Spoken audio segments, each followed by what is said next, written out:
मैं उपलब्ध हूँ और मेरा सौभाग्य है, देश का सौभाग्य है, समाज का सौभाग्य है कि शिक्षा के क्षेत्र पर इस प्रकार के मूलभूत कार्य हो रहे हैं। आपकी बहुत सारी पुस्तकें भी मेरे पास में हैं और मुझे इस बात का आनंद होता है कि किस प्रकार से इतनी सारी पुस्तकों का रचना करके, इतने सारे विचारों का समन्वय करके और सिद्धांत के ऊपर आधारित रहकर, क्योंकि जो इस समय भारत को अभी कल समाचार में आया कि अमेरिका में एपस्टाइन फाइल निकल कर आए और वो बड़ा इस समय चर्चा का विषय बन रहा है। पर मूल रूप से देखें तो वो जो जो हुआ उसमें सारे उनके बड़े-बड़े लोग, अच्छे-अच्छे लोगों के नाम हैं, जो देश की, विश्व की गति निर्धारित करते हैं कि तकनीक की क्या गति होगी, राजनीति की क्या गति होगी। और ये सारे मिलकर इस प्रकार के कुत्सित कर्मों में लगे हुए हैं और वो इसलिए लगे हुए हैं क्योंकि यजुर्वेद में 40वां अध्याय, जिसको ईशोपनिषद भी कहते हैं, तो उसमें तीसरा ही मंत्र कहता है कि असूर्या नाम ते लोका अंधेन तमसा वृता तास्ते प्रत्यापि गच्छन्ति ये केच आत्महनो जना। भाव यह है कि आत्महनन के पथ पर जब व्यक्ति चलता है तो अंधतम में, जैसे कोई एक अंधकार की, आप एक गुफा के भीतर प्रविष्ट हो रहे हो, तो आप कितना प्रविष्ट होए जा रहे हो आपको पता ही नहीं चलता। हमारी भारतीय, जिसको पुनरुत्थान, आप शिक्षा पुनरुत्थान कहते हैं, ये जो भारतीय विचारधारा, इसकी पूर्णता की बात अलग है, और इसके जो मूल सिद्धांत हैं, इनसे विश्व का जो सबसे प्रभावी वर्ग है, वो काल की गति के कारण उससे विच्छिन्न हो गया, जिसको वो आजकल अंग्रेजी में मोरालिटी बोलकर उसका अपमान कर देते हैं, हंस देते हैं कि ये don't try to be judgemental, don't try to be moral. तो हुआ ये कि ये सारे लोग, इनके ऊपर इतना कुछ उत्तरदायित्व है। भगवत गीता में भगवान कृष्ण ने कहा एक बहुत सहज रूप से अर्जुन को कि यद दाचरति श्रेष्ठस्तत्त देवेतरो जना स यद प्रमाणम कुरुते लोकस्तदनु वर्तते। वही जैसे श्रेष्ठ लोग आचरण करते हैं, लोग उनका अनुसरण करते हैं। तो यहाँ पे श्रेष्ठ लोगों को इस प्रकार के विद्या के अभाव के कारण, क्योंकि जड़वाद ही उनको प्रेरित कर रहा है, उनके तकनीक को प्रेरित कर रहा है, आज के एआई को प्रेरित कर रहा है, तो जड़वाद में बुद्धि इस प्रकार से कुत्सित हो गई कि इस प्रकार के घोर उन्होंने पाप किए। ये तो कुछ फाइलों के द्वारा कुछ का पता चला, और क्या क्या नहीं होता है आपको ये सोचना चाहिए और इस पर भी चिंता करनी पड़ेगी कि ये निर्णय करते हैं कि आप ट्विटर में क्या देखोगे, आप व्हाट्सएप में क्या देखोगे, कौन सा समाचार आपके सामने आएगा, किस प्रकार के कार्यों को, उद्योगों को बढ़ावा मिलेगा, किनको नहीं मिलेगा। तो आसपास का पूरा संसार का निर्माण इस समय, मुझसे पूछे तो एक प्रकार के पागलपन के द्वारा हो रहा है। और पागलपन क्यों? क्योंकि ये जो आप जो यज्ञ कर रहे हो, इस यज्ञ की आवश्यकता ये है कि यदि यह सफल होता है, तब यह रोग, यह मानसिक रोग दूर हो सकता है अथवा नहीं हो सकता। इसलिए मेरा बहुत-बहुत मैं मेरा ये सौभाग्य है, अहोभाग्य है, मैं आप सबका नमन करता हूँ कि इस समय की भीड़ में, जहाँ पर शिक्षा भी, शिक्षा का अर्थ यही हो गया है कि भई क्या पढ़ लें जिससे अच्छी नौकरी मिल जाए, अच्छे धन इकट्ठे हो जाए। 99% शिक्षा की चिंता पूरे विश्व में यही होती है कि यह करने से, अगर अपना काम करेंगे व्यापार, तो इतना धन मिल जाएगा, यह करेंगे तो नौकरी अच्छी मिल जाएगी, यह करेंगे तो उसके साथ मिलकर हम यह कर लेंगे। तो जो मूल उद्देश्य शिक्षा का है, उससे हम भटक रखे हैं। आपका यह यज्ञ सफल होता है तो मानवता सफल होती है। छोटा ही यज्ञ सही, पर इतिहास साक्षी है कि इस प्रकार के छोटे किंतु तटस्थ यज्ञ चलते रहे और फिर देश काल परिस्थिति में जब सबके कर्मफल, वृहद समाज के कर्मफल उसके योग्य थे तो वो भी उससे लाभान्वित हुए और अचानक परिवर्तन हो गया। मुझे लग रहा है कि आपके इस यज्ञ के भी इस प्रकार से परिवर्तन करने का समय मुझे प्रतीत होता है आ गया है। आप सब इस यज्ञ में बहुत विशेष भूमिका निभाते हो, तो आपसे कुछ और विशिष्ट बातें करनी है कि आप जो सीख रहे हो उसमें वेद की क्या आवश्यकता होनी चाहिए, वेद किस प्रकार से आपके इस पूरे शिक्षा के प्रकल्प में जुड़े, यह क्यों आवश्यक है। इसमें मेरे भी कुछ अनुभव रहे हैं, पिछले कुछ मास में मैंने भी इस पे शोध किया है, तो उसके कुछ भाव आपसे साझा करना चाहता हूँ। पहली बात तो ये कि हमारे यहाँ पर यदि आप शिक्षा पद्धति को देखें, मैं छांदोग्य उपनिषद में वर्णित विद्याओं की बात करता हूँ, जिसमें नारद मुनि आत्म विद्या को प्राप्त करने के लिए सनत कुमार के पास जाते हैं। तो और सनत कुमार उनसे प्रश्न करते हैं कि आपने कौन कौन सी विद्याओं को अब तक प्राप्त किया है। तो नारद मुनि कुछ विद्याओं का नाम बताते हैं, तो उसमें से कुछ विद्याओं की मैंने सूची यहाँ रख रखी है। ऋग्वेद, यजुर्वेद, सामवेद, अथर्वण अर्थात अथर्ववेद, इतिहास पुराणम यानी मानव की सृष्टि रचना का इतिहास, वेदानाम वेदम अर्थात वेदों की भाषा अर्थात जिसको हम आज व्याकरण कहते हैं, पित्रय, पित्र का अर्थ है पालन पोषण कैसे करना, मैनेजमेंट नर्चर करना, और गणित विद्या, दैव विद्या यानी प्रकृति विज्ञान, अर्थशास्त्र, वाको वाक्य अर्थात दर्शन शास्त्र, एकायन अर्थात धर्म और नीति शास्त्र, देव विद्या अर्थात पंच महाभूत आदि पदार्थ विद्या, ब्रह्म विद्या, भूत विद्या यानी प्राणी विज्ञान, जो भूत जो जीवित है उनकी विद्या, छत्र विद्या जिसमें राजनीति युद्ध आते हैं, नक्षत्र विद्या, ज्योतिष गणित, सर्प विद्या, विश्व विद्या, देवजन विद्या, संगीत आदि ललित कलाएं। ये छांदोग्य उपनिषद में आता है। ऐसे ही आप मनुस्मृति में देखेंगे, महाभाष्य में देखेंगे, रामायण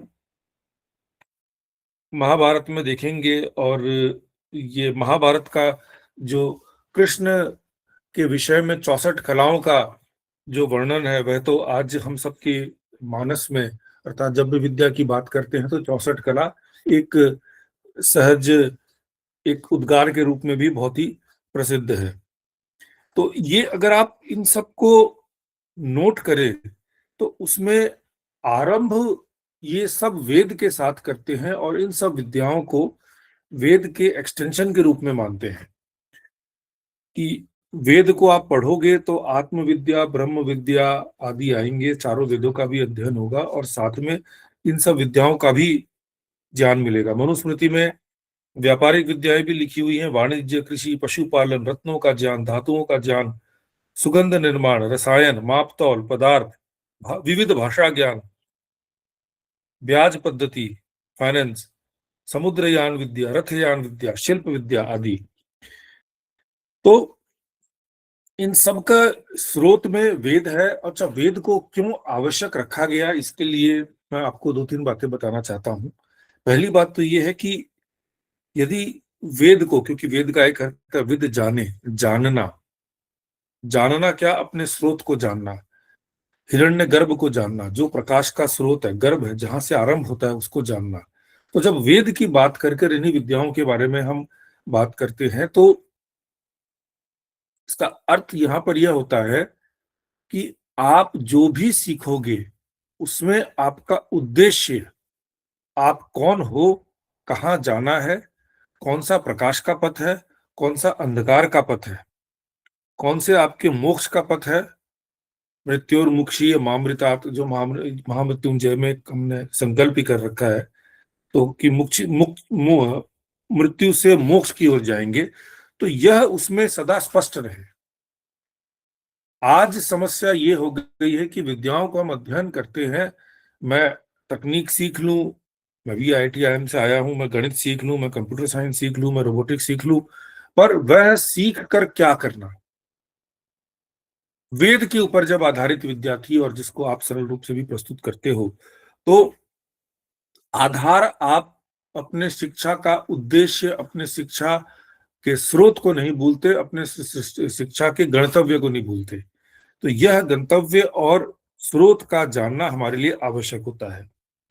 दूसरी बात वेद के कारण यह होता है कि आज जिस प्रकार से हम वेद का विधिवत अध्ययन होता है उसमें,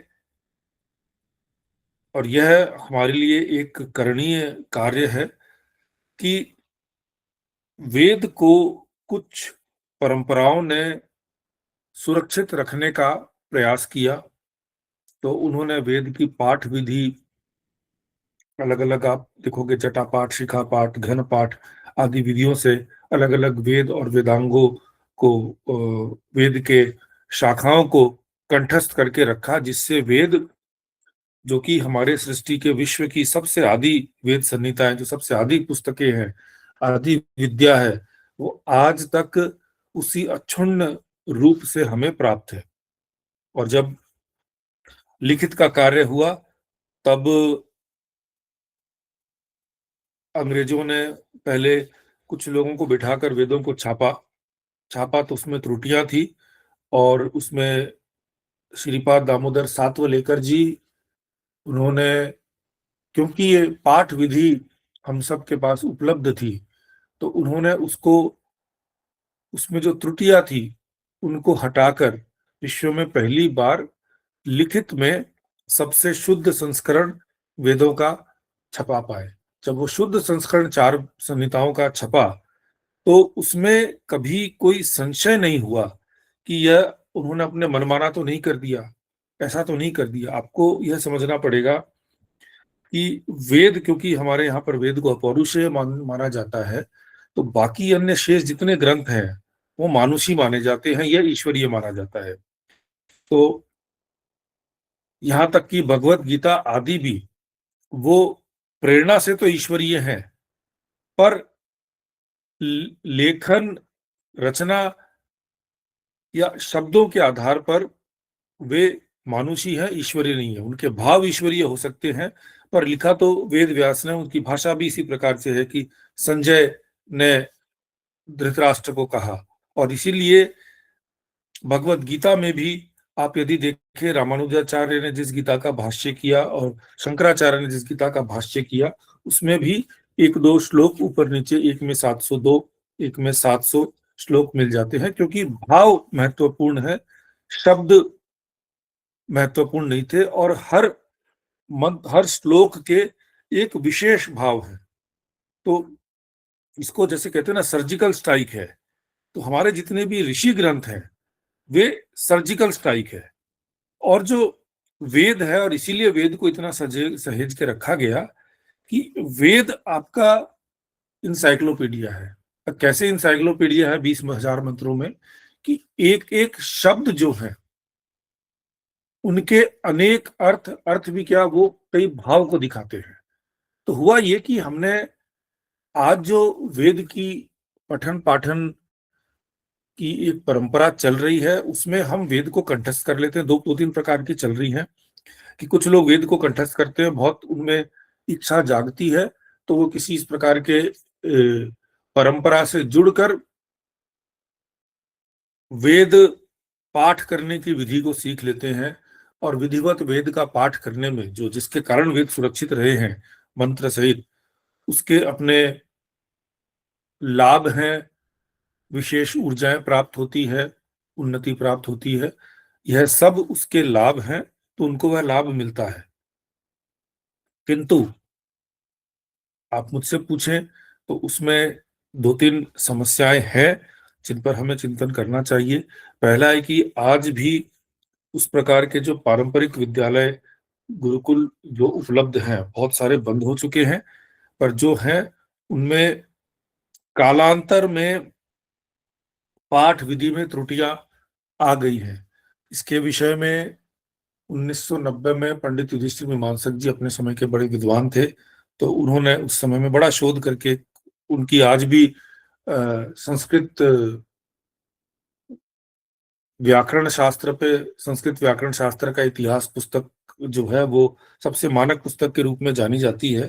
तो उन्होंने उसमें चिंता जताई थी कि इस समय भी, ये 1990 के आरंभ की बात है, कि अ, उच्चारण की शुद्धि में तालवलकर परिवार के कुछ लोग जो महाराष्ट्र में हैं, उनको छोड़कर बाकियों के उच्चारण में भेद आ गया है। और वह स्वाभाविक है, क्योंकि वेद छप चुके हैं। जब छप गया हो तो स्वाभाविक रूप से प्रमाद आ जाता है। हमारे समाज में भी देखिए प्रमाद आ गया।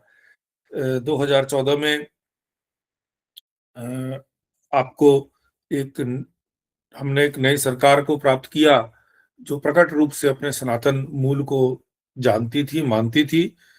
तो एक प्रकार से प्रमाद समाज में भी आया। और मैं देखता हूं कि उसके पहले आध्यात्म के विषय में, ये शिक्षा के विषय में, ईश्वर जीव प्रकृति के विषय में जो चिंतन होते थे, या आपस में शास्त्रार्थ भी होते थे। बड़ा एक अच्छा विषय था, जिसमें द्वैत अद्वैत विशिष्टाद्वैत वाले भी शास्त्रार्थ करते थे प्रेम पूर्वक। वह सब समाप्त हो गया, हम केवल राजनीति राजनीति करने लग गए। तो ये इस क्षेत्र में चिंतन कम हुआ। मैंने बहुत सारी जो प्रकाशनें हैं वे बंद हो गई। उस प्रकार की पुस्तकें जिसमें आध्यात्म चिंतन आदि है, वो उनकी सेल कम हो गई। तो यह प्रमाद, यह सृष्टि का नियम है। जब सरलता आती है तो हम प्रमाद में आ जाते हैं, कठिनाई आती है तो हमारे ऊपर हमारे पुनः संस्कार जागृत होते हैं और हम पुनः सशक्त बनते हैं। चक्र है। तो कहने का अर्थ है कि एक यह विधि है जिसमें हम कंठस्थ करते हैं। दूसरी एक विधि है जिसमें वेद के नाम पर आपने एक वेद का सुबोध भाष्य आप ले लेते हो और स्वयं पढ़ना आरंभ कर लेते हो। इसके अपने लाभ है, क्योंकि मूल में जो भाव थे वो आपको प्राप्त होता है। पर जो तीसरा सबसे महत्वपूर्ण शिक्षा का या वेद का जो प्रयोजन था, वह हम उसको नहीं प्राप्त कर रहे।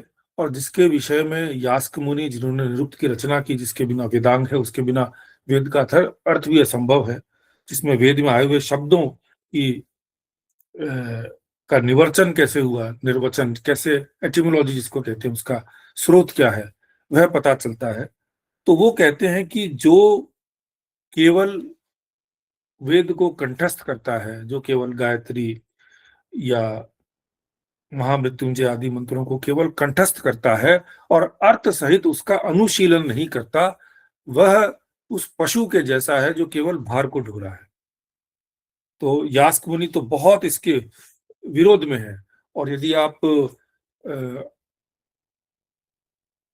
कुछ 19वीं शताब्दी के भी अगर आप साहित्य को देखें, तो यह इसको लेकर व्याकरण और निरुक्त प्रक्रिया के बीच में घोर युद्ध भी हो रखे हैं। तो जो व्याकरण पथ वाले बोले नहीं नहीं, हम निरुक्त को नहीं मानते। तो हमने प्रमाद में यह भी और एक अनुचित कार्य किया कि हमने यह मान लिया कि ये व्याकरण परंपरा वाला है, ये निरुक्त परंपरा वाला है। दोनों ही आवश्यक है। तो वेद क्यों आवश्यक है, अब मैं आपको एक महत्वपूर्ण कारण यह बताता हूं कि वेद के जब आप मंत्र पढ़ते हो तो एक एक शब्द जो है वह बहुआयामी अर्थ या भाव लेकर चलता है। वेद के मंत्र के एक विशिष्ट अर्थ नहीं होते, उस भाव के अनुसार, जिसको अंग्रेजी में एक्सियोम कहते हैं ना, कुछ बहुत ही फाउंडेशनल प्रिंसिपल बताता है, जिसको अपनी बुद्धि, मेधा, साधना, ध्यान के द्वारा आप किसी क्षेत्र में लगाते हो तो उसके अनुरूप उस अर्थ का आपको इंटरप्रिटेशन मिल जाता है। वेद विश्व में एकमात्र ऐसी पुस्तक है जिसमें एक बात के इस प्रकार से अनंत अर्थों का एक अर्थ नहीं मिलता, पूरा एक अर्थ का स्पेस, एक इकोसिस्टम आपको प्राप्त हो जाता है। तो यह साधारणतः हमारी जो बुद्धि है, वह एक शब्द से एक अर्थ, रूढ़ अर्थ, रूढ़िवादी बुद्धि है हमारी, जो एक उच्चारण, एक शब्द, एक विशेष अर्थ, ये एक को लेकर चलती है। जैसे किसी ने कहा अश्व, तो सीधा हमारे मन में आता है अश्व अर्थात घोड़ा दौड़ रहा है, अश्वमेध घोड़ा दौड़ रहा है, अश्वमेध यज्ञ हमें बता दिया गया कि घोड़े को मेधा काट दिया, तो अश्वमेध यज्ञ हो गया। आप वेद में जाते हो, जब अश्व शब्द करते हो तो आप अश्व कहते हो कि अश्व अर्थात आशु शब्द से निकला है। आशु का अर्थ है जो तेजी से भागता है। कोई भी द्रुत गति से भागे वह आशु है। और क्योंकि घोड़ा भी द्रुत गति से भागता है तो वह अश्व हो गया अर्थात। और जिसको द्रुत गति से भगाना है आपको उन्नति की ओर, वह भी अश्व हो गया। तो फिर आप जब शतपथ को पढ़ते हो, और मेध, मेध का अर्थ आपने कर दिया कि उसको मार दिया, पर मेध शब्द यदि मारना ही अर्थ होता तो फिर मेधा शब्द का अर्थ भी मारने की मानसिकता होती। अपने बच्चों का नाम कोई मेधा नहीं रखता। तो मेध फिर आप जब करते हो तो मेध का अर्थ होता है किसी के साथ में यथोचित व्यवहार कर कर परिणाम तक पहुंचाना।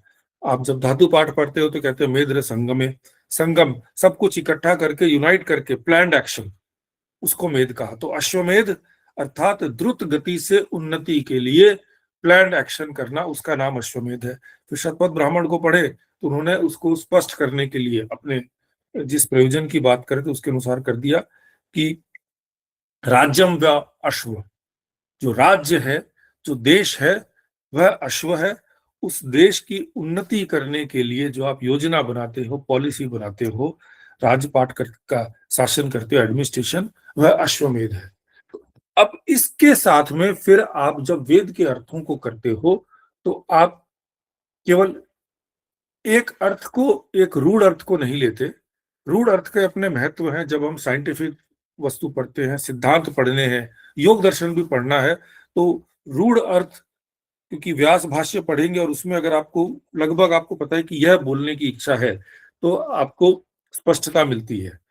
पर वेद ईश्वर की वाणी इसलिए है क्योंकि एक साथ बहुत सारे अर्थ को देखना या उस भाव को पहचानना, उसके लिए जो मानसिक मसल, मैं कहता हूं मसल मेमोरी जिसे अंग्रेजी में कहते हैं, जो मानसिक आपको दक्षता चाहिए, वो साधारण रूप से वेद को छोड़कर किसी और ग्रंथ के द्वारा डेवलप ही नहीं होता। और चूंकि उसका विकास नहीं होता, तो जब अंत में जब गोल ईश्वर, जब हमारा उद्देश्य ईश्वर की प्राप्ति है, तो ईश्वर तो संपूर्णता है। परम, परमेश्वर, ईश्वर संपूर्ण है, सर्वत्र है, सर्वव्यापक है। अर्थात आपकी बुद्धि के द्वारा आपकी आत्मा सर्व को देख सके या एक साथ अनुभव कर सके, वह भी आवश्यक है। केवल एकार्थी अर्थ आप करोगे तो ईश्वर को संपूर्णता में नहीं देख पाओगे। तो एक साथ ईश्वर के संपूर्ण स्वरूप को देखने का अभ्यास कराने वाली पुस्तक विश्व में एकमात्र वेद है, जिससे आप सैद्धांतिक रूप में, और इसीलिए वेद, वेद में दर्शन है, इसलिए वेद के मंत्र को मंत्र कर्ता नहीं मंत्र दृष्टा कहते हैं।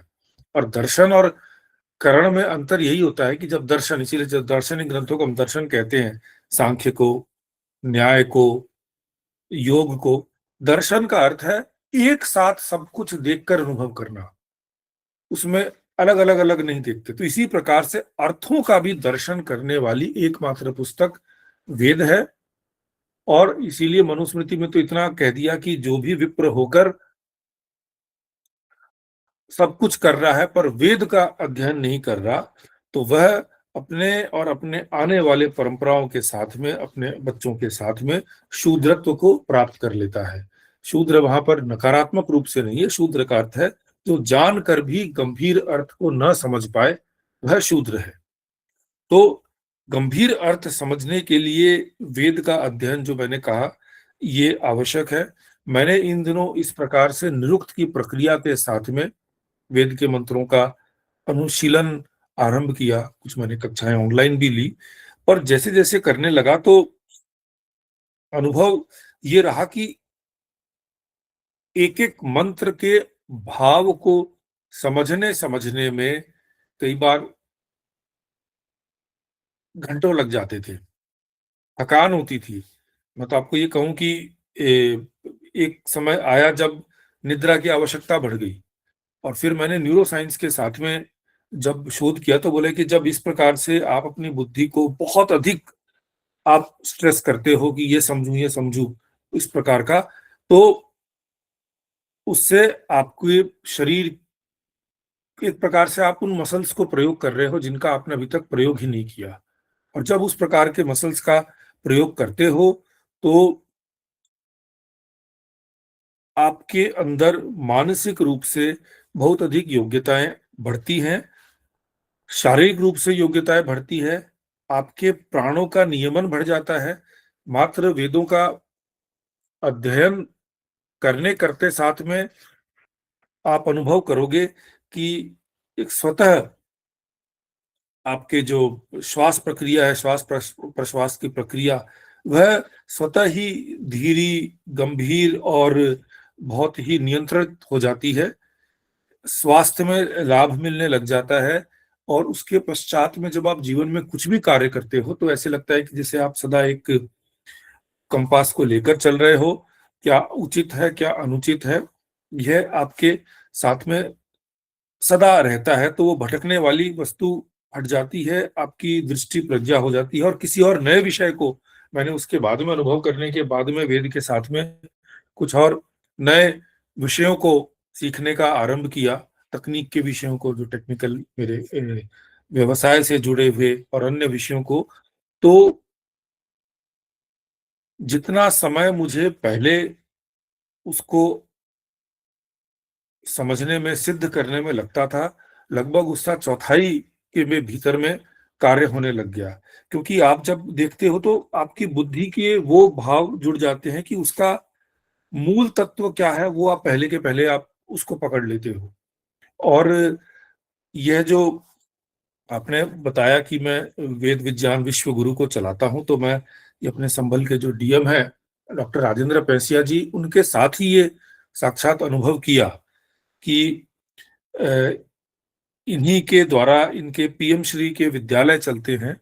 तो कहा कि उसमें बच्चों को, क्योंकि ये बड़े निर्धन असहाय बच्चे होते हैं, और आप यदि, और यह भी वेद से ही प्रेरणा आई कि आप उनको ज्ञान कितना ही दे दो कि तुम उत्साही बनो, वीर बनो, तेजस्वी बनो, पर यदि उनके द्वारा ही स्वयं कुछ ऐसा उन्नत कार्य हो जाए, तो वह व्यक्ति के लिए साक्षात प्रमाण बनकर जीवन भर उसके साथ चलता है।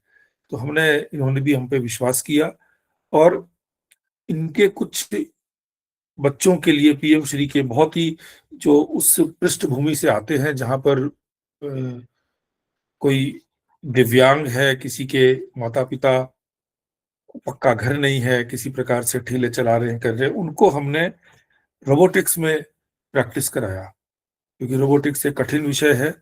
और तो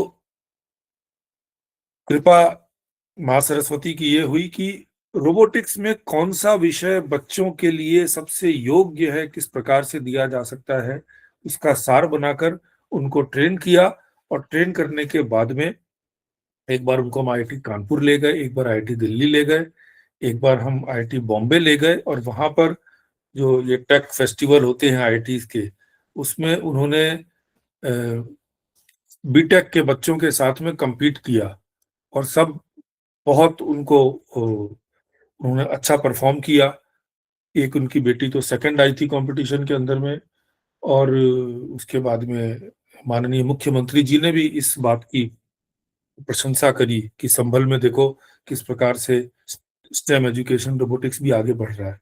मैं यह इसलिए बता रहा हूं कि इसके पीछे, क्योंकि ये कोर्स की संरचना मैंने करी थी, तो यह प्रेरणा भी, यह साहस भी, मैं कहूंगा वेद के द्वारा आया कि आप, इस विषय का सार यह है रोबोटिक्स का, आप बच्चों के द्वारा उसकी दिशा से देखिए, आप बाकी उसके गणित को और उन सबको छोड़कर आप ऐसे प्रयास करिए।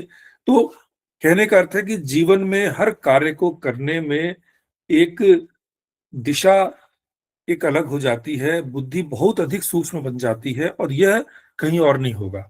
वेद के साथ साथ में जो मेरे साथ में बहुत आवश्यक था, और जो भी यही जो विद्याओं का जो वर्णन किया गया है, उसमें वह भी किसी न किसी रूप में आता है, जिसको ब्रह्म विद्या कहते हैं, और आज के समय जिसको हम योग विद्या कहते हैं।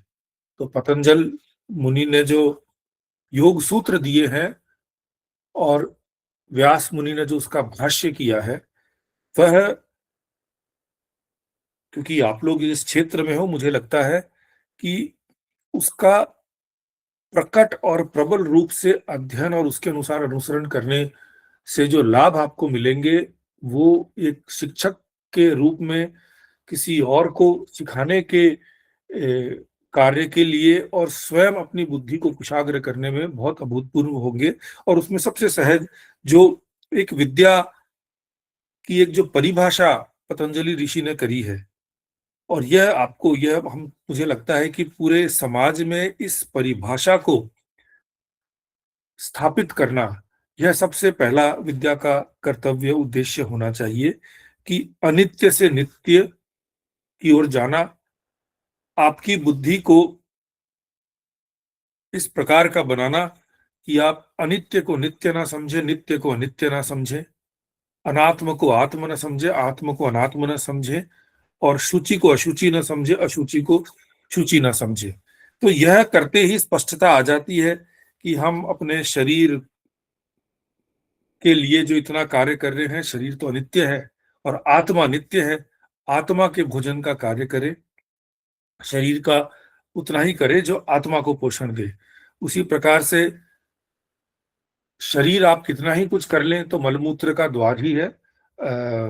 अब कितना ही आज के दिन मैं देखता हूं कि बहुत जंक फूड, मेकअप, ये सब इतना एक, क्योंकि हम एक जीडीपी बढ़ाने वाली एक वाणिज्यिक उसको, एक मॉडल को जो विदेश ने अपने दुकान चलाने के लिए बनाया था, उसको हम एक प्रकार से अनुसरण कर रहे हैं।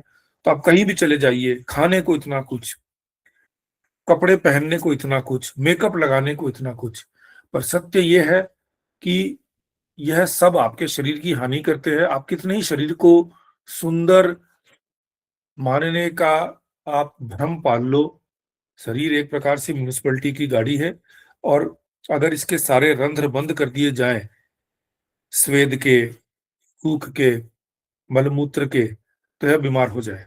यह तो सदा सदा एक प्रकार से, और यह व्यास मुनि ने किया है, लिखा है उसमें कि जो शुचिता का जब वर्णन किया है, शौच का, कि मन और शरीर को यदि आप सदा सदा मार्जन नहीं कर रहे हो, थोड़ा भी उसके मार्ग को रोक देते हो, तो आपका जीवन भी असंभव हो जाता है। तो ये इस कंपास के साथ में जब हम जीवन को जीते हैं, और ऐसे ही अनात्म और आत्म, क्योंकि शरीर जड़ है, मैं शरीर का एग्जाम्पल देकर ही आपको उदाहरण के साथ बताता हूं, और आत्मा आत्म है। तो जो जड़ है उसको लेकर, या सांख्य की दृष्टि से देखें तो हमारे मन और अहंकार भी जड़ है। एक आत्म शुद्ध संकल्प शक्ति जो ईश्वर ने दिया है, उसको छोड़कर सब कुछ जड़ है। और वह संकल्प जिसके द्वारा केवल आपको इतना एक अधिकार मिलता है, और वह कम अधिकार नहीं है, कि आप इस समय में ऊर्ध्व गति की ओर जाएं या अधोगति की ओर जाएं। और एक एक एक एक माइक्रो सेकंड आप, या बोले जो एक पल या पल के जितने भी हमारे यहाँ पे मनीषियों ने जो काल है उसको भी परमाणु से भी कम के गति तक में उसको गिन रखा है। तो उसमें जब आप अपने संकल्प, इसका उद्देश्य ये है कि अपने संकल्प को जब आप उस सूक्ष्मता तक में भी यह करते हो कि मैं अधोगति की ओर नहीं जाकर उन्नत गति की ओर जाऊंगा, उसके भी पूरा योग शास्त्र उसी के ऊपर है कि कैसे पता चले कि क्या उन्नत है और क्या अधोगति। और वही शिक्षा का उद्देश्य है कि वह कंपास व्यक्ति का स्ट्रांग हो सके। तो वह करता है, तो धीरे धीरे आसपास के ईश्वर आपके कर्मों के अनुसार आपके कर्म फल बनाता है, आपको संसार देता है, वैसे माता पिता देता है, वैसा परिवार देता है, वैसा आपको सब कुछ करके मोक्ष की ओर लेके जाता है। तो यह योग की बुद्धि के साथ में वेद का इस प्रकार से अध्ययन करें, और जब फिर आप इस प्रकार से अध्ययन करते हो, तो वेद में केवल अध्यात्म नहीं, वेद में राज विद्या, तंत्र, जितने भी विद्याओं का नाम दिया, ये सब विद्याओं के विषय में पता चलता है। मैंने एक समय में एक ऋग्वेद का मंत्र लिया था, और उसके द्वारा केपलर का पूरा लॉ, जिसे न्यूटन का जो इनवर्स स्क्वायर का लॉ है, वो पूरा डिराइव हुए थे दो मंत्रों के द्वारा। तो बड़े सहज गणित के द्वारा। तो यह भी वेद के अंदर में सारे पदार्थ विद्या भी आपको प्राप्त होते हैं। काला बहुत इतने काल में हमने इस प्रकार से इसको देखना या शोध करना बंद कर दिया है। मुझे लगता है कि हमारी विद्या में यदि हम प्रबल एक एक प्रबल एक ध्यान इसकी ओर दें, तो इस जनरेशन का तो पता नहीं, मगर आने वाले जो हमारे भावी पीढ़ियां होंगी, उसमें से एक हमारा विजन होना चाहिए, एक दृष्टि होनी चाहिए कि उसमें से हम क्या फिर कोई जैमिनी, व्यास, पतंजलि जैसे ऋषियों का निर्माण कर सकते हैं क्या। और वे ऋषि फिर, क्योंकि अगर बाल काल से आप वो संस्कार बच्चों को देते हो, तो मैं तो इस प्रकार से देखता हूँ कि सिस्टम्स इंजीनियर हूँ कि फिर ईश्वर उस प्रकार की आत्माओं को ही आपके यहाँ पर भेजता है जो उसके लिए योग्य है, जो बाल काल से वो संस्कार लेकर पढ़कर आगे बढ़ते हैं और वो समाज की उन्नति फिर करते हैं, वेद की इस पूरी विद्या को पुनर्जागृत करते हैं। हम पुराणों को पढ़े, आदि ग्रंथों को, तो यह भी पता चलता है कि वेद की विद्या ऐसा नहीं है कि पहली बार लुप्त हुई, पहले भी लुप्त बहुत बार हुई हुई है, और उसके बाद ऋषियों ने आकर उसको पुनर्जागृत किया है। तो कुछ इस प्रकार का प्रकल्प आपके पुनरुत्थान, क्योंकि आपका उद्देश्य पुनरुत्थान है, और बहुत उत्तम कार्य कर रहे हैं। तो मुझे बहुत आशा है आप लोगों से कि इस कार्य को आप लोग कर पाएंगे छोटे छोटे प्रयासों के द्वारा। हो सकता है अभी हमें भी नहीं पता वेद में और कितनी गहनताएं हैं, किस सूक्ष्मता से क्या क्या स्तर हम प्राप्त कर सकते हैं, पर जैसे जैसे आगे बढ़ेंगे, तो ईश्वर वेद में ही कहता है कि जब तुम आगे बढ़ते हो, जब तुम उन्नति का प्रयास करते हो, तो मैं तुमको थोड़ी सी उन्नति की ओर ले जाता हूँ, जब तुम पतन की ओर जाते हो मैं तुमको थोड़ा नीचे धकेल देता हूँ। तो इस प्रकार से उन्नति करते हुए यह समाज हो सकता है कि पुनः उस कृत युग वाले, उस ऋषियों वाले समाज की ओर पुनः जा सके। बहुत बहुत धन्यवाद। कुछ प्रश्न आदि हो ले सकते हैं। धन्यवाद संजीव जी। अब ये सत्र प्रश्नों के लिए खुला है, और जिसे भी प्रश्न है वो हैंड रेस करें और मैं नाम बुलाऊंगा तो आप अपने प्रश्न रख सकते हैं। जी रामचंद्र जी, आप अपना प्रश्न। संजीव जी, मेरा एक प्रश्न है।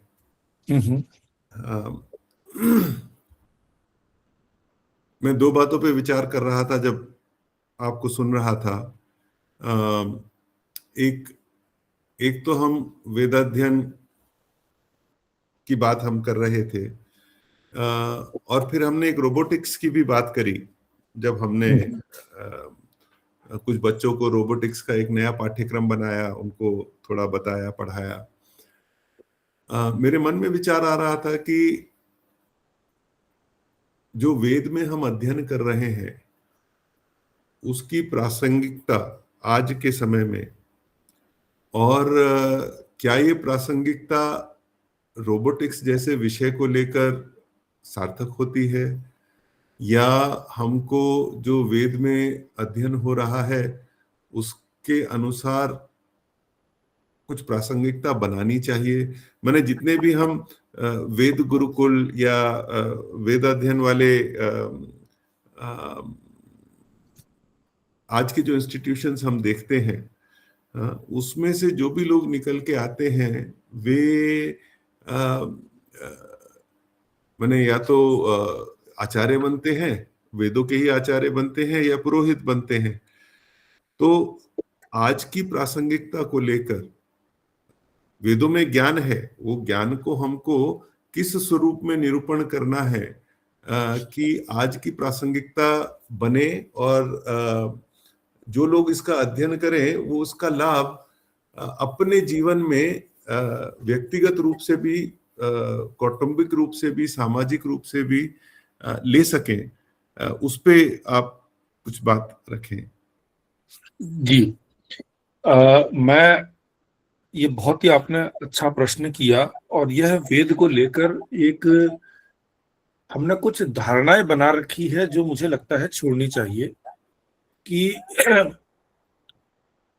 वेद गुरुकुल में यही मैंने आपको उसमें आरंभ में कहा था कि वेद गुरुकुल में आज जो वेद पढ़ाया जाता है उसका प्रमुख उद्देश्य वेदों की पारंपरिक रूप से सुरक्षा करनी रही है। वो उसको प्रोटेक्ट करके रखें, तो वो हमने उस प्रकार से मंत्रों को कंठस्थ किया, समझा, और उससे फिर जो लाभ मिला मिला। पर जो निरुक्त वाली जो एक प्रक्रिया है जिसमें वेद के अर्थों को हम समझकर वेद के अर्थों में अनुशीलन करें, क्षम्यता क्षम्यता, वह आज के दिन गौण हो रही है। आप आज के गुरुकुलों में जाएं तो वेद कंठस्थ करने की एक परंपरा बहुत अच्छी चल रही है। अब पर वेद के अर्थों के भीतर जाकर उसको समझने की प्रक्रिया, इस पर हमारा ध्यान कम है। और वह ध्यान, इसमें हमारा दोष भी नहीं है, क्योंकि आप यह समझिए कि 1950 तक तो हम एक प्रकार से विदेशी राज में ही थे। तब तक तो किसी प्रकार से इस विद्या को सहेज के, समेट के, बचा के रख लिया जाए, इतने इतने विषम परिस्थितियों में यही हमारे लिए आवश्यक हो रहा था। और लगभग 1,500 वर्षों से भारत की 1,300 वर्षों से भारत की ये दुर्दशा रही थी। उसके बाद में भी जो शिक्षा पद्धति हमारे यहाँ पर आई, उसमें वेद के किसी गुरुकुल में, जितने भी गुरुकुल है, गुरुकुल के बच्चों के लिए समस्या भी ये हो गई कि वो बच्चा वहां पर पढ़ गया, निकल गया, उसके पास में पूजा पाठ करने वाला, कर्मकांडी बनने, अथवा एक और गुरुकुल का आचार्य बनने, अथवा किसी यूनिवर्सिटी में किसी प्रोफेसर या किसी टीचर के जॉब के अलावा कोई विकल्प ही नहीं है।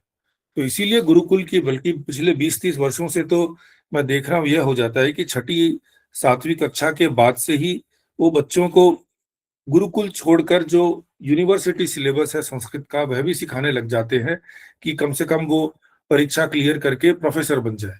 अच्छा, ये जो सिलेबस जो यूनिवर्सिटी वाला है, यह सिलेबस आपका बनाया ही एशियाटिक सोसाइटी आदि उनके द्वारा है, जिसका निर्माण करने वाले वो लोग थे जिन्होंने स्पष्ट रूप से कहा कि हमारा उद्देश्य भारत में ईसाइयत को फैलाना है। तो उन्होंने संस्कृत को, देव भाषा को भी एक देवत्व हटाकर एक लिटरेचर टाइप का एक भाषा बनाकर रख दिया।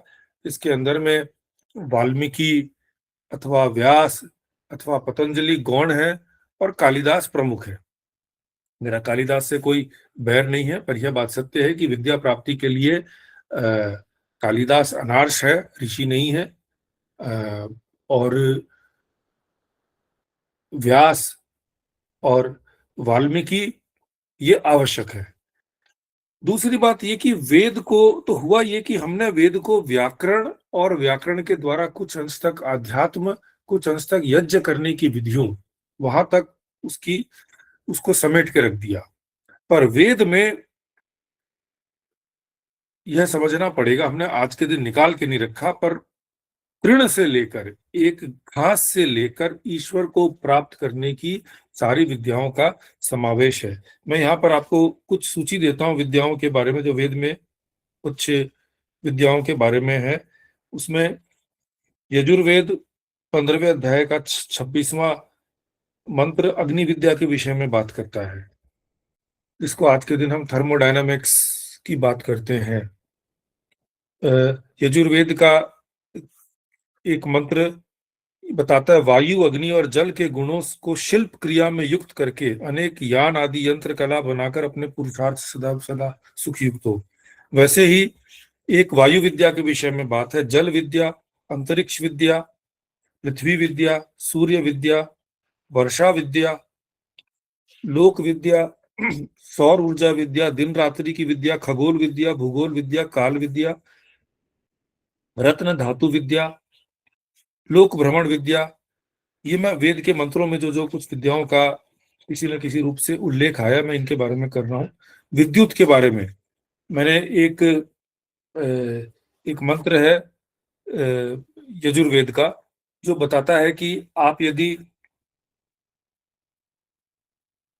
दो चुंबक के बीच में एक मेटल का तार रख के, लोहे का तार रखकर उसको हिलाते हो, तो उससे जो ऊर्जा उत्पन्न होती है, उसके द्वारा आप अपने संदेश को दूर दूर तक फैला सकते हो, जिसको अब ये वेद में लिखी हुई है। इसी को 19वीं शताब्दी में हमने इलेक्ट्रोमैग्नेटिज्म के रूप में जाना, और आज के दिन पूरा का पूरा विश्व उससे चल रहा है। तो एक तो ये सारी विद्याएं सीड रूप में, बीज रूप में उपलब्ध हैं। तो हम जब इनको पढ़ेंगे, जब हम उस प्रकार से पढ़ते हैं, तो हमें उसके लिए प्रेरणा प्राप्त होती है कि हाँ, यह सब भी है। दूसरी बात है कि जब आप वेद को इस प्रकार से अर्थ स्वरूप में करते हो, आप जब अर्थ के साथ में उसको पढ़ते हो, तो मैं अब न्यूरो साइंस के अनुसार बता रहा हूं कि आपकी बुद्धि की कुशाग्रता इस प्रकार से बढ़ती है। तत्सवितुर्वरेण्यम भर्गो देवस्य धीमहि धियो यो न प्रचोदयात्।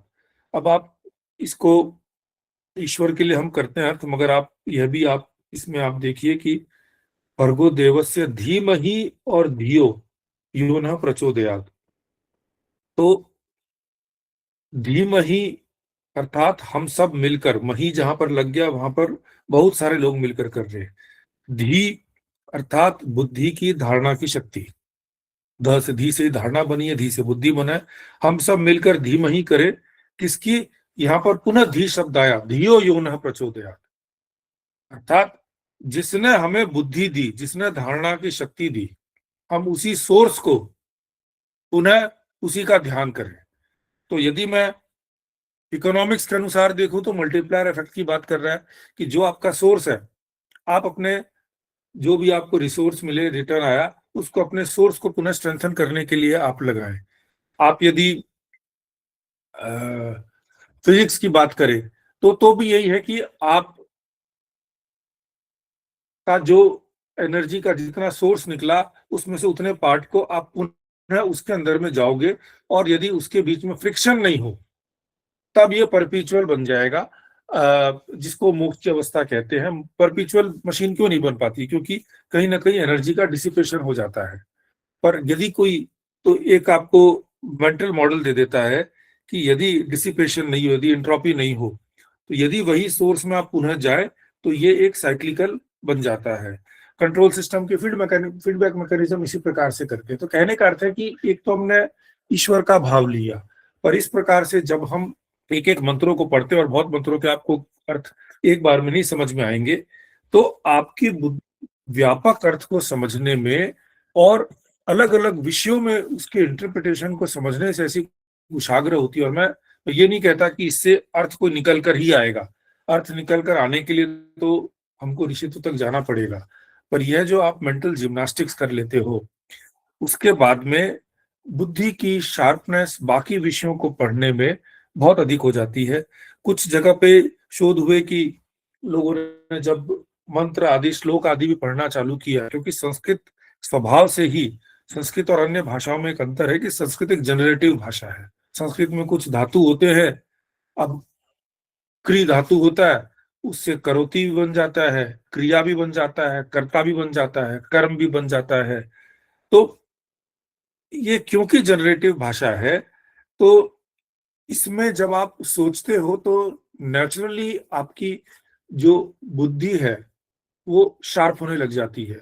अब उसमें जब आप वैदिक संस्कृत की ओर जाकर वैदिक रूप से आप जब पढ़ते हो, जब वेद का अध्ययन, मैं तो व्याकरण के द्वारा नहीं, मैं तो कहूंगा कि कुछ आप बीज शब्दों को पढ़िए और वेद मंत्रों को पढ़ने का, तोड़ तोड़ के शब्दों को बस उसको अर्थ समझने का प्रयास करिए कि क्या हो सकता है। यह आपके माइंड को न्यूरोलॉजिकली, आज के दिन जो न्यूरो साइंस वाले हैं वो भी बता पाएंगे कि इस प्रकार का अभ्यास जो आपके ब्रेन को टॉनिक देता है, वो आपके माइंड को ओवरऑल, उसका बेस लाइन जो होता है किसी भी बुद्धि को ग्रहण करने की, उसको बहुत शार्प कर देता है। और वो शार्पनेस शार्पनेस मिल गई आपको, आपको दिशा मिल गई कि जो भी करना है, कंपास मिल गया। और तीसरा वेद के साथ में है कि जब आप वेद का उच्चारण करते हो, तो वेद के जैसे हम कृष्ण शब्द बोलते हैं, विश्व शब्द बोलते हैं, विश्व में श नीचे की ओर जाता है, कृष्ण में ऊपर जाता है। आप जब यही हल्का हल्का माइक्रो ऐप एक्सरसाइज करते हो, बोलने का अभ्यास करते हो, तो केवल वाणी वाणी के द्वारा आपके पूरा जो सिस्टम है बॉडी का और माइंड का, वो बहुत सारी बीमारियों से दूर रह जाता है, बहुत सारी जो डिजेनरेटिव डिसऑर्डर होती है, क्योंकि हम जीवा का पूर्ण रूप से प्रयोग नहीं कर पाते। और केवल आप जीवा का प्रयोग करो तो आपके मन में असर पड़ेगा। आप कृष्ण और विश्व, इसको बार बार बोलने का अभ्यास करिए। एक बार आपकी जीवा ऊपर जाएगी, एक बार नीचे जाएगी। कुछ मंत्र आप इस प्रकार के होंगे जिसमें श और श दोनों हो, जैसे ये ओम द्यौ शांति वनस्पतय शांति, इसमें श है, पर बीच में औषधय, औषधय में श ऊपर जाता है। आप केवल शांति मंत्र का अभ्यास करिए, कुछ समय बाद आप देखोगे कि जो धृति, ठहराव आपके भीतर आएगा। आप भर्गो देवस्य धीमहि, धीमहि में जो धी का उच्चारण के साथ में, तो ये विज्ञान है कि आप देखोगे कि वो ठहराव, वो बुद्धि की प्रगाढ़ता बढ़ती है, और उससे फिर जो हम अन्य कार्य करते हैं, क्योंकि आपको बुद्धि की प्रगाढ़ता बढ़ गई, आपका लॉन्जिविटी बढ़ गई, आपको कंपास मिल गया। और फिर जब जब आपने पढ़ा तो आपको प्रेरणा मिली कि तू यह भी प्राप्त कर। वेद में एक भी मंत्र ऐसा नहीं है जिसमें आपको निराशा, डिप्रेशन, निगेटिविटी, थकान क्या है सब मिल रही है। यह भी प्राप्त कर, यह भी प्राप्त कर, ईश्वर को प्राप्त कर। तो जो पॉजिटिविटी मिलती है, इसीलिए हमारे यहाँ पे यज्ञ में कहा गया है कि बोल बोल कर वेद का अध्ययन करो। तो यह आपको एक प्रकार से एक अलग बेस लाइन, आपका जो कहते हैं वो एक वैसा बना देता है कि फिर बाकी पदार्थ को प्राप्त करना, बाकी विद्या प्राप्त करना सहज हो जाती है। शार्दुल जी का प्रश्न है, मुनीत जी का प्रश्न है। हाँ, मैं समय भी देख रहा हूँ। मुझे नहीं लगता कि हम हाँ, अभी 2 मिनट। अभी प्रश्न ले पाएंगे हम। मैं इंदु ताई से निवेदन करूंगा कि वे आज के सत्र का समापन अपनी बात रखकर करें और कल्याण मंत्र से कराएं।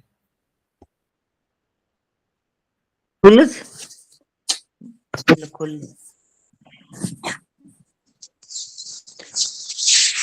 जी नमस्कार संजीव जी, सबको नमस्कार। कहा गया वेदो खिलो ज्ञान मूलम, वैसे वेदो खिलो धर्म मूलम है, परंतु हम कह सकते हैं वेदो खिलो ज्ञान मूलम। आज भी इसकी बहुत आवश्यकता है।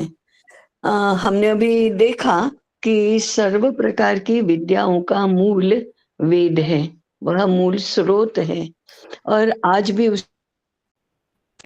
और उनको प्रोत्साहित किया जाता है।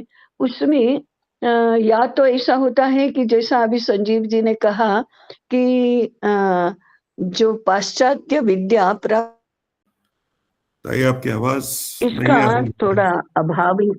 जी हाँ ताई, अभी आ रही है, वो आवाज कट रही है बीच में। जी अच्छा। वेदार्थ चिंतन जो वेदांगों की सहायता में अभी न कर परंपरा को आज के समय में लागू करने के लिए पुनः जागृत करना चाहिए। भारतीय दृष्टि से जीवन के प्रयोजनों से लेकर हमें पुनः वेदों का अध्ययन करना चाहिए। हमें पंडित सातवड़ेकर जी के वेदों के सुबोध भाष्य में ये दृष्टि दिखाई तो देती है, परंतु उसको आगे बढ़ाने की हमारे पास कोई व्यवस्था नहीं है। इसलिए हमें चाहिए और की अपेक्षा करते हैं कि ऐसी कोई वेदार्थ चिंतन की जो परम खंडित परंपरा को दे सके, और भारतीय दृष्टि, भारतीय पद्धति और भारतीय प्रयोजन, भारतीय जीवन व्यवस्था, इसके अनुकूल हम एक शिक्षा की व्यवस्था बना सके तो वो बहुत उत्तम होगा। कितनी सारी विद्याओं का वर्णन उन्होंने किया, उसकी सूची बनाई। मुझे लगता है कि अभी जो हमारी ये सारी विद्याएं सिखाई जाती हैं, उनको वेदों में वर्णित होना एक चाहिए। अर्थात फिर भारतीय फिजिक्स होगा, भारतीय केमिस्ट्री होगी, भारतीय पॉलिटिकल साइंस होगा, भारतीय अर्थशास्त्र होगा। तो हम इस रूप में एक मानक ऐसा तैयार करें जो यह बहुत आवश्यक है। इसके लिए हमें अध्ययन की एक दिशा तय करनी होगी, अध्ययन की एक पद्धति भी तय करनी होगी। हमें बहुत ही ये हर्ष का विषय है कि बाद वे वेदों के अध्ययन के प्रति आकर्षित हुए हैं, वेदों का अध्ययन भी उन्होंने बहुत गहरा किया और इसको प्रस्तुत भी कर रहे हैं। ऐसे लोगों की संख्या भी बढ़नी चाहिए और हम सबको इसको नीचे तक लाने के लिए और सार्वत्रिक बनाने की दृष्टि से प्रयास करने चाहिए। ये जो आज जिस पद्धति से अध्ययन हो रहा है उसकी और आज की आवश्यकताओं की जो बीच में कड़ी विशृंखला नहीं बन पाई है, उस श्रृंखला को बनाना ये बहुत महत्वपूर्ण कार्य है। उस श्रृंखला को बनाकर प्राचीन वेद विद्या को हम अर्वाचीनतम बना सकते हैं। ज्ञान क्षेत्र का यह एक बहुत बड़ा महत्वपूर्ण ऐसा कार्य है जो हम सब के पुरुषार्थ की अपेक्षा करता है। हम सब इसी पुरुषार्थ में लगे, मार्गदर्शन, प्रेरणा और सहयोग भी प्राप्त होता रहे, ऐसी कामना व्यक्त करते हुए अभी समय हो गया है, इसलिए मैं अपनी बात पूर्ण करती हूँ। पुनः एक बार आने के लिए धन्यवाद।